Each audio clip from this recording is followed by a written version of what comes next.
Selamat pagi, siang, sore, dan malam teman-teman. Tergantung kapan teman-teman menyaksikan. Selamat datang di channel Electro Programming. Pada kali ini kita mau membahas tentang beberapa komen-komen yang ada ya. Di sini ada komen yang banyak yang menarik di sini. Sebenarnya saya mau membuatkan videonya gitu ya, tapi karena waktunya kayaknya nggak sempat, jadi saya langsung jawab aja di sini. Di sini ada sebentar, ada pertanyaan di video cara mengatasi data imbalance yang dengan Smote itu. Ada pertanyaan dari user P6 bla bla bla ini ya. Ini gini, permisi kak, saya izin bertanya, kebetulan saya sudah semester 7 dan proses pengerjaan skripsi. Oh, sedang mengerjakan skripsi ya. Ada salah satu saran dari dosen saya, cara mengatasi unbalanced data dengan metode ensemble. Yang saya lihat dari PPT-nya seperti ini. Bentar. Kayaknya ini deh, panjang tadi. Ini. Jika data training antara positif dan negatif berbanding 3000 banding 1000, maka akan dibagi habis atau istilahnya menjadi 3 sub dengan perbandingan 1000 banding 1000. Tetapi saya tadi ketemu. Oke. Sebentar, saya pahami dulu pertanyaannya yang ini ya. Jika data training antara positif dan negatif berbanding 1:3 kan ini, maka akan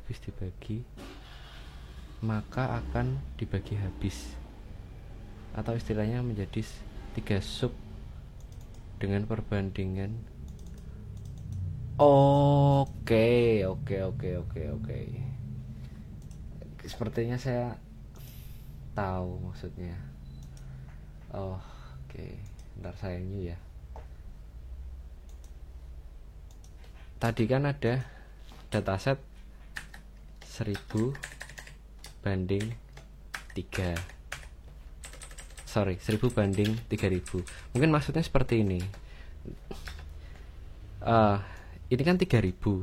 Yang 3000 ini dipecah. Jadi ini misal gini ya. Ini data yang goodnya 1000, data yang not goodnya 3000 gitu ya. Nah, berarti nanti gini, goodnya 1000 dibanding not goodnya 1000 juga. Nah, ini ada 3 kali. Itu kan kalau dipecah 3000 kan 1000 gitu kan. Nah, tapi goodnya ini selalu sama, nilai data yang goodnya ini tuh selalu sama gitu. Nah, itu mungkin caranya seperti itu ya. Kemudian masalah ensemble. Sebentar. Ensemble itu sebenarnya memang ada paper yang membahas tentang gimana caranya mengatasi dengan ensemble seperti itu. Nah, mungkin saya jelaskan dulu ensemble-nya itu seperti apa gitu. Jadi ensemble itu kan sebenarnya ada model 1, kemudian model 2, model 3, katakanlah ada 4 gitu ya, model 4.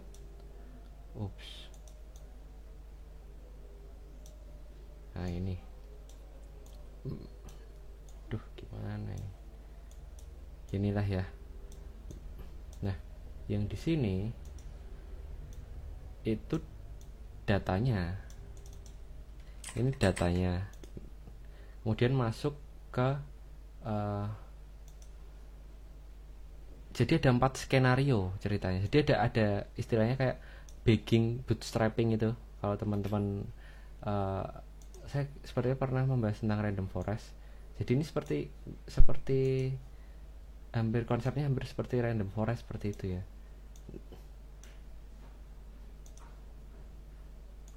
Jadi ini bagging itu bootstrapping dan aggregating. Jadi ini bootstrapping. Katakanlah di sini menggunakan model A. Klasifikasinya tetap yes or no gitu ya. Dan yang ini model B.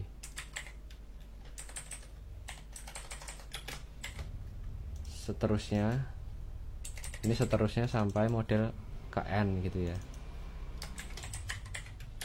Nah, ini kan menghasilkan output. Sebentar saya ganti lambangnya.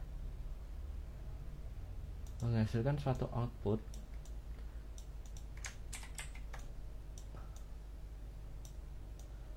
seperti ini kan.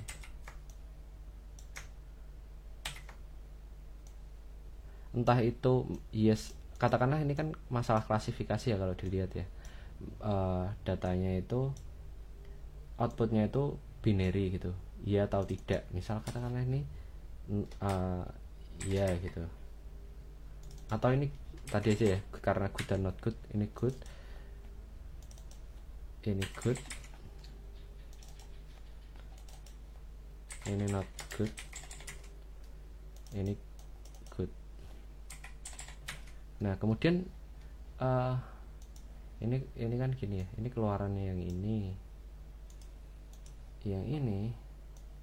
keluarannya yang ini modelnya yang ini.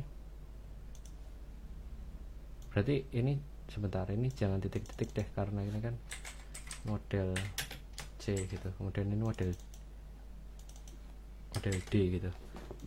Idealnya modelnya ini ganjil, karena ketika di aggregating, jadi ini fase bootstrapping yang awal ini, yang model A sampai model D itu adalah fase bootstrapping sampai mengeluarkan output good not good. Itu tuh mode fase bootstrapping.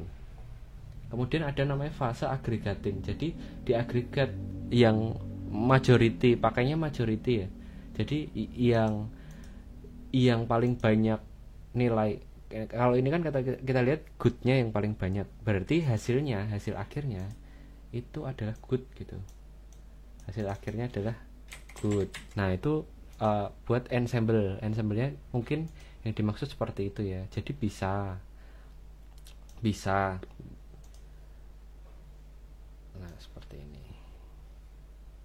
Nah datanya mungkin yang dimaksud dibagi 3000 dibagi jadi 3 itu maksudnya yang ini gitu, yang ini. Nah nanti tinggal dieksperimen aja, yang ini seperti apa, kemudian yang ini seperti apa, yang ini seperti apa, kemudian di-ensemblekan seperti ini gitu.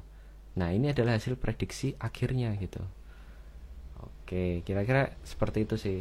Ini kalau mau dilihat lagi nih, saya ulangi mungkin ya.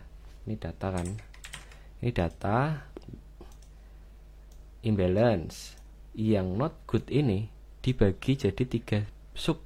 Jadi sub A, B, C gitu kan. Jadi ini yang sub A, ini sub B, ini sub C. Tapi yang goodnya itu tetap dipakai terus gitu, sama gitu. Nah ini dibuat pemodelan, ini dibuat pemodelan, ini dibuat pemodelan. Mungkin seperti itu bisa, karena ini kan jadi balance kan. Nah kemudian nanti di-ensemblekan majority-nya dia good atau not good gitu untuk klasifikasi data X, datanya gitu. Jadi saya kira itu ya. Siapa tadi ini, Mas atau Mbak ini ya, mungkin bisa disebutkan nama kali ya. Jadi oke, ini saya balas dulu. Saya balas di video.